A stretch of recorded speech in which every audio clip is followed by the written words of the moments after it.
tous azimuts.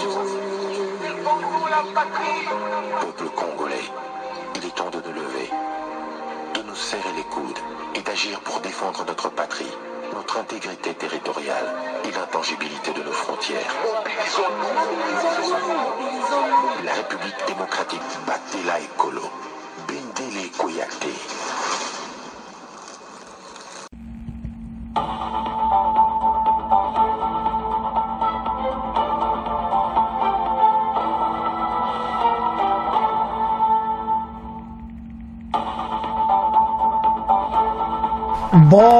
Bonsoir, bonsoir, bonjour, c'est Congo News 24. Bande Konanga, comme toujours avant de commencer notre émission, nous disons merci à Dieu.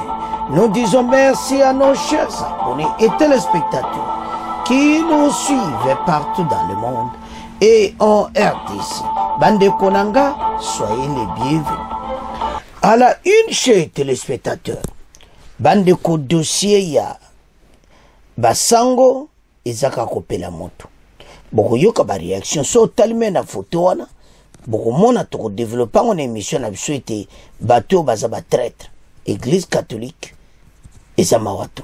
Alors tous à la connecter et puis na deuxième point on va parler ya oezole kanasil Kivu après la prise de Kavumu le 1-23 oyokaka par les 1-23 maintenant panique à Kosakanati et balobi armée bamoni armée zo quitté centre Bukavu. Alors qu'est-ce qui se passe juste tokoyoka une émission oyo. Alors RDF 1-23 Kavumu trahison totale Fati rentre pas de négociation Fati azoya kozonga quel que soit quel point Fati azana décision na ye à négocier na ba 1-23 ti. Alors tous à la connecter. On va parler si l'arrivée il y a armée rwandaise 1-23 na Bukavu. Bandeko Bukavu panique totale bakoti. FARDC abimi bokoyoka ne mission FARDC azali shooter retrait armée na biso mumabazali banda Bukavu. Tous à la connecter. Chers téléspectateurs, émission na biso bandi et comitant tosola ensemble masolo ya mboka. Bandeko dossier oyo ya basango eza ya kosakanati. Ba nouvelle ezaka akobima. Batu oyo lokola bakene okuta secrètement na Kabila bazo continuer ba manœuvre na bango. Alors, maintenant bakuta balongwe na Kinshasa na Fatima Solo dozo batone bazaka mayele. Basolo na président Félix. Après wana bake kokutana nanga na Goma. Après wapi bake pa Kagame. Donc na Kagame ko to éviter bateau bazakunda. Donc azane bazaka bateau bazo trahir mboka.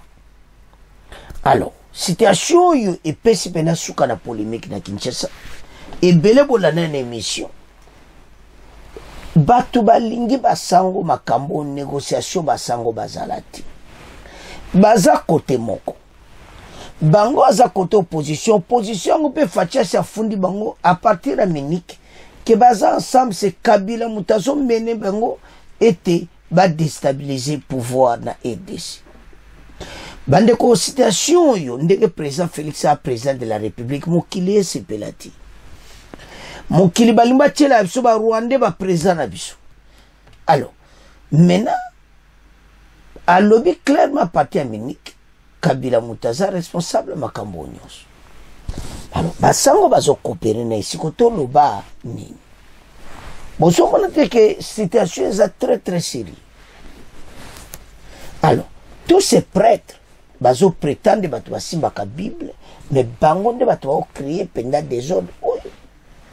Opposition tozo mona banang ba Katumbi ba Fayulu nzonde bazango bata opposition à Kagame. Ce sont des pions. Donc ba pion baza na kata politique. Nanga zara raison sola na bango. Et maintenant le message émission le biso yoka kene ko yoka. Ndenge basango ba okende secrètement kokuta na Kagame. Alors awa tozolo ba o salami en plein na ba réunion na bango. Bango na bango pesa mobulu bazopita. Total. Bande ko baza pe diviser des hommes wana botala photo ya ya bokomona bisimwa nanga so talika photo mo comprendre quelque chose moko za malamu te awa et puis so tanasi masolo ezoleka koto barwande oyo baosolola kuna basango na Eric Senga bazo na Benchole bazotala bango bazoloba nini ese bozoyoka kini ya Rwanda citation eza mobulu. Alors basango en tout cas oyo basali ezolakisa ke bamawa. Alors Fachi alobi na basango boye il exclut tout dialogue avec AFC M23 alors que les combats s'intensifient au Sud Kivu. À partir de Munich, à lobby, à ce message, na ote au coopérer na bangote. Et puis Fachi rentre ce soir parce que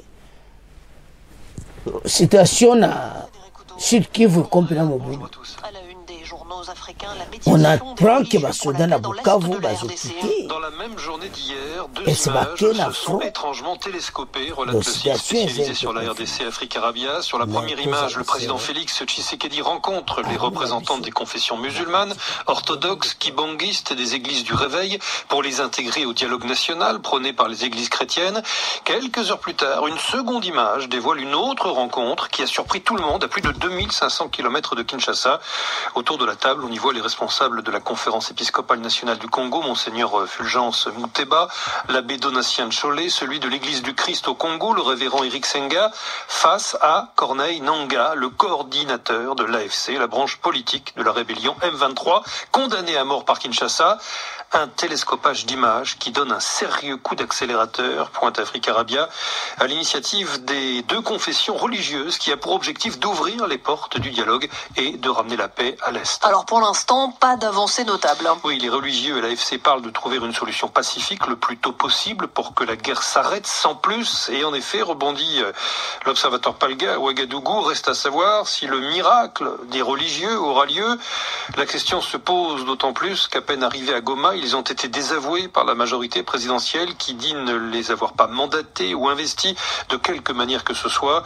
N'oublions pas, précise le quotidien burkinabé, que Tshisekedi renacle à discuter avec ceux qu'il considère comme des terroristes, car ce faisant, ce serait quelque part les reconnaître de fait. L'envoyé spécial du Monde Afrique a pu rencontrer Corneille Nangaa hier à Goma. Oui, le chef de l'AFC ne donne guère l'impression de vouloir emprunter le chemin de la paix. Félix Tshisekedi n'a jamais gagné l'élection présidentielle, affirme l'ancien président de la CENI, la commission électorale congolaise. Si j'ai créé le monstre, je pense qu'il m'appartient de défaire le monstre. Kinshasa nous a condamnés à mort, la communauté internationale nous a sanctionnés, nous avons tout perdu et donc plus rien à perdre. Je suis un révolutionnaire constitutionnel, affirme encore Corneille Nangaa. Un concept pour le moins fumeux, commente Le Monde Afrique, qui donnerait le droit légitime au recours à la violence sur la base de l'article 64 de la Constitution congolaise, selon lequel tout Congolais a le devoir de faire échec à tout individu ou groupe d'individus qui prend le pouvoir par la force ou qui l'exerce en violation des dispositions de la présente Constitution. Autre interview d'un autre protagoniste du conflit, Paul Kagame répond aux questions de Jeune Afrique. Accusé de soutenir les rebelles du M23 qui se sont emparés de Goma au risque d'un embrasement régional, le chef de l'État rwandais se défend, résume le site panafricain. Il renvoie la responsabilité de la crise à son homologue congolais, le président Tshisekedi, et dit faire peu de cas des menaces de sanctions internationales. Bref, rien de vraiment nouveau. Le président rwandais justifie toujours son soutien militaire au M23 par la présence persistante, selon lui, de groupes armés génocidaires sur le sol congolais. Alors, tous ces prêtres, bao prétendent bato osamakama bien, mais baza koteka mboka na ndenga mokiti. Maintenant bakona wa pour nanga, pour Kagame, et Longo et Pazaki bosso pour Fayulu. Donc, baso jouer baché moko bizarre. Mais nous devons être ensemble pour te gagner Bitumba. Et c'est vraiment très important que le pays n'a pas dominé Makambo pour gagner en Opetou les Kanzila. Parce que Batoyo, on va supporter Kagame, en tout cas, on va comme on appelle Makambo, oh, to sollicitations ça bouille, voyez pas qu'il n'a bino, bon, ça semble. Comprends cette armée et quitter. Alors sodo tabitumba makambo nyoso oko remarquer clairement ete biso za na position bien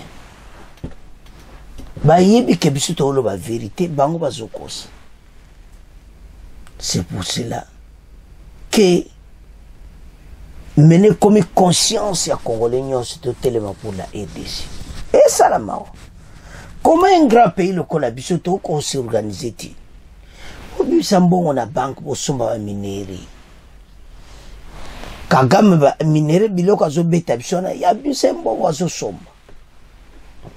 Alors, bandeko, le pays est en guerre. C'est sûr que vivre pour le moins ça la mort. Mais tous à la prudent. Pour bitumba oyo. Comme ça.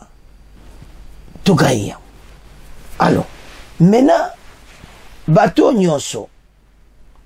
Fachi azo ya kozonga. Tanga yoki ba botole aéroport à Kavu. Et ça pena kito. Et je ça la pena. Pas si bandeko. Mais, puis tous à l'ensemble. Pour tout gagner, ou tout bien à cet ennemi. Zomona. Alors, tout tanga, ou je le kana kavumu, parce que pour le moment, surtout qui directement, na dossier ou en militaire, beaucoup mona qui, trahison moko elekiwana, bateau ba kimba mon aéroport à Kavumu, alors que c'est très dangereux, n'aimé à aéroport. À cause du vol pas quitter wana mais na éviter au mekati parce que de sur le baki vol mo c'est où ta Rwanda et l'espace aérien abisso et maintenant comme un problème voilà la situation tout développé. L'aéroport de Kavumu au sud Kivu vient de passer en début de ce vendredi après-midi sous le contrôle des rebelles du M23 soutenus par les Rwandais. Les rebelles ont également pris d'assaut le centre commercial de la ville de Kavumu, 30 km de Bukavu, rapportent les sources locales. C'est depuis la cité de Kabamba, dans le groupement d'Inambi, Katana, que des rebelles et leurs alliés, les forces armées rwandaises, sont entrés dans le territoire de Kabari dans la matinée de ce vendredi 14 février. Jeudi 13 février, les forces armées de la RDC s'est alliées avaient opposé dans le territoire de Calais, une résistance farouche aux rebelles qui se tenaient devant de prendre le contrôle de l'aéroport des sources concordances à Kavumu. On enseigne que le Katana, jusqu'à Kavumu, et il y a eu une confrontation, tous les efforts pour joindre les autorités militaires du camp Nyamumumi, situé aux abords de l'aéroport de Kavumu, n'ont pas abouti. Alors, surtout au tas la situation comme Pena d'Omawa, mais les chefs de l'État aux Zonga. Mais les Congolais, nous allons gagner cette guerre. Tala, mais bananga de bozomona na ba compé da problème bazo kana petit. So telle photo on comprendre bananga ndenge makambo comme un peu difficile parce que nanga ba ko lâcher na ndenga mabete na Kagame. Soka faux pagaka. Alors, ba cop na bango et taliban. Besoin de position na biso toko perdre té.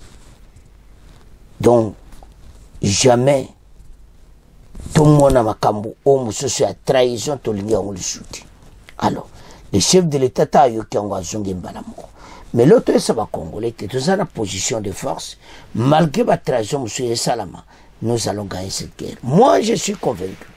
Parce que l'armée rwandaise, quand des bazans, c'est le côté. Toko bengana ba on peut toko gagner. Parce que tous a trahi à l'intérieur et à l'extérieur. Tala basango ba réunion. Kabila sa pesi bombo. Parce que nous tambola. Ils ont ça la mort. Mais nous devons agir ensemble en tant qu'un seul corps pour barrer la route à cet ennemi. Oyo azomela bakila ba congolais butuna muri. Alors, banamboka. Tout développer ma soul. D'abord, cette information, la tension était à son comble en début d'après-midi ce vendredi après l'annonce de la chute de l'aéroport et la cité de Kavumu au sud Kivu. Sous les chocs, les habitats désemparés se dispersaient dans tous les sens. L'inquiétude a redoublé lorsque la population a vu les militaires quitter massivement la ville de Bukavu sans indication de leur destination. Des tirs sporadiques retentissaient dans tous les coins de la ville, notamment en Nguba, une zone proche de la frontière avec le Rwanda. À Bukavu, une ville plongée dans la panique, nul ne pouvait identifier l'origine exacte des détonations. Mesdames et messieurs, bonsoir. La première ministre Judith Suminwa Tuluka séjourne à Addis Abeba en Éthiopie pour le 38e sommet annuel de l'Union africaine. Représentant le président de la République, et il participera à la réunion cruciale du Conseil de paix et de sécurité de l'Union africaine qui abordera les crises sécuritaires en RDC et au Soudan. Ce conseil qui débute ce soir est d'une importance capitale face à la situation sécuritaire et humanitaire tragique en RDC. Blaise Makassi. C'est dans ce contexte difficile que Judith Suminwa se prépare à prendre la parole au nom du chef de l'État pour mettre en exergue les attentes précises de son pays. Selon une dépêche de la primature, la RDC va exiger le retrait immédiat des troupes rwandaises de son territoire, dénoncer des violations de son intégrité territoriale et insister sur l'instauration d'un cessez-le-feu durable. La chef du gouvernement devra aussi rappeler les conséquences désastreuses de l'agression rwandaise. Plus de 3000 vies ont été perdues et des milliers de blessés à Goma témoignent de l'urgence de la situation. La situation sécuritaire, sanitaire et humanitaire en RDC s'est détériorée ces derniers mois, notamment dans les provinces du Nord et du Sud Kivu, où les M23 ont équipé la ville de Goma et certaines localités. L'escalade de la violence depuis le début de l'année 2025 a forcé le déplacement de plus de 400 000 personnes, provoquant des milliers de morts et des violations des droits humains. Les responsabilités des nations devront quitter le statut de simples promesses pour se muer en actions concrètes, car l'avenir de la RDC, indique la primature, et partant de la sous-région des Grands Lacs dépend de cet engagement commun. Chers téléspectateurs, si koto kendina occupation ya Bukavu après Kavumu. Bukavu sous occupation des rebelles du M23. La ville de Bukavu est passée vendredi 14 février sous l'occupation des rebelles de M23, appuyés par l'armée rwandaise. Selon des sources sur place, ces assauts assaillants sont entrés sans résistance sous les yeux de la population. Les mêmes sous-rapports que peu avant l'arrivée de ces rebelles, les militaires de l'armée congolaise avaient déjà dégarni leur position. La peur et l'incertitude ont gagné les esprits lorsque les habitants de la ville ont observé un départ intempestif des agents de l'ordre. N'ayant été informés de rien, les spéculations ont fusé dans tous les sens. Pour les uns, la capitale du Sud Kivu aurait été déjà assiégée par ces rebelles pro-rwandais, alors les autres estiment qu'il s'agitait d'un repli stratégique des FARDC. Bandeko, citation Zamawa. Alors, tir dans la soirée ont accentué la panique et forger une conviction commune, laquelle les rebelles étaient bel et bien arrivés à Bukavu. Alors, tout un coup, les avions ont changé. Bandeko, ndeka toloba, mena Bukavu za maboko ba rebelle. Armée rwandaise.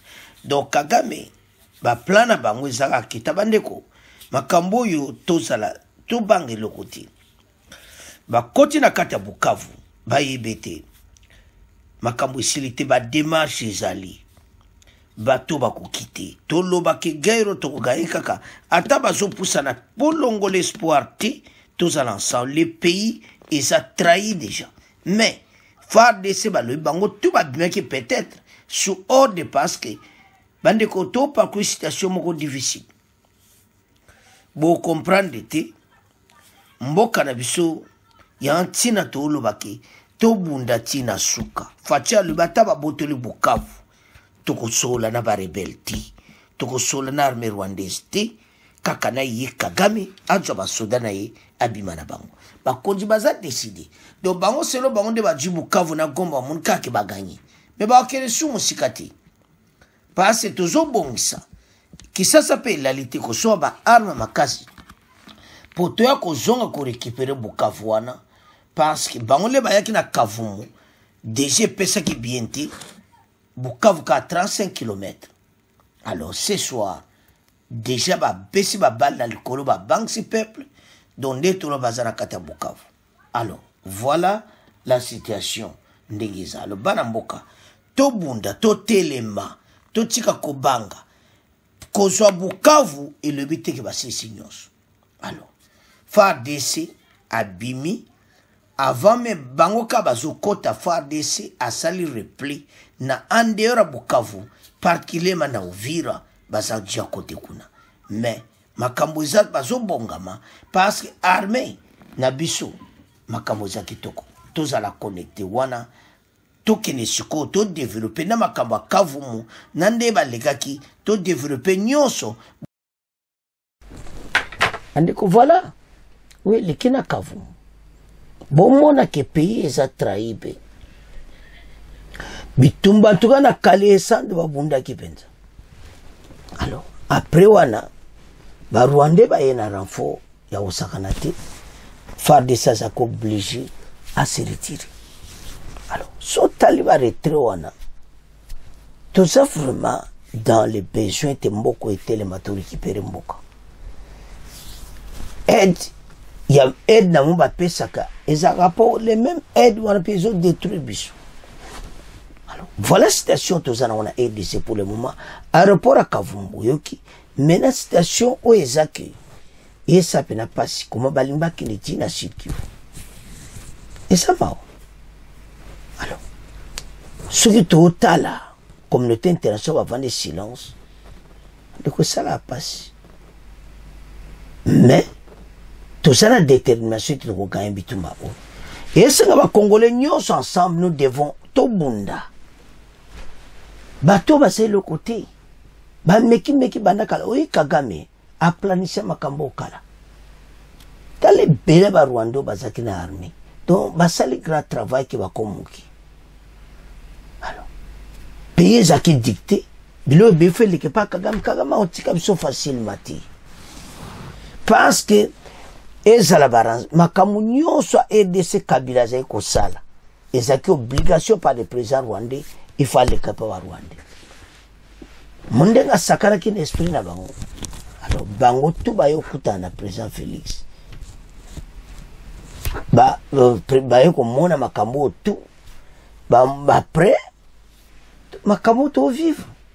Ba sango ba yeba été. Soki situation SK pena mabe bango nde ba koza mal vilisus. Et ça mawa. Alors soto tala pays est à bouger, mais biso to telema. N'ayez pas peur. Tout gagne guerre. Et le c'est important. Et ça biso nyon soit un seul homme. Pour to bengana cet ennemi. Ou à côté de biso na katamboka. Alors, banamboka. Ce que je tala dossier à Est. Parce que maintenant, Bukavu, et ça n'a panique à kosakanate. Et belé boyoka na mission. Alors, si à surtout les Kanangona niveau à Sud-Kivu, et c'est une armée oyo vraiment patriotisme. Sans patriotisme, il y a un problème. Donc, il faut que dépêcher général Moko, Nabango, Kosulula, Courant, Moral, les ala. Alors, voilà où toujours vivre pour le moment. Mais nous allons vaincre cette guerre totalement ensemble. Tout bunda pour Namboka. Obalobaka bende les koyati. C'est à ce point que comment clôturer mission Nabso. Vous continuez à s'abonner massivement. Au revoir. À la prochaine.